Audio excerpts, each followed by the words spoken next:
যুক্তরাষ্ট্রের অ্যারিজোনা রাজ্যের উত্তর পশ্চিমে অবস্থিত গ্র্যান্ড ক্যানিয়ন যেন পাহাড় ও গিরিখাতের এক মহাকাব্য।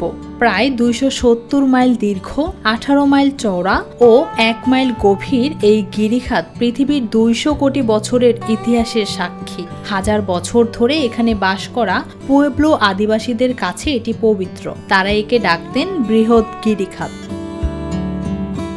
গিরিখাতের মাঝ দিয়ে বয়ে চলেছে ঐতিহ্যবাহী কলোরাডো নদী, যার অপরূপ সৌন্দর্য দেখতে প্রতি বছর ৫ মিলিয়নেরও বেশি পর্যটক আসেন। সাউথ রিম ও নর্থ রিম দুটি ভাগে বিভক্ত এই অঞ্চল, যার মধ্যে সাউথ রিম সারা বছরই উন্মুক্ত এবং সহজ যোগাযোগের সুযোগ রয়েছে।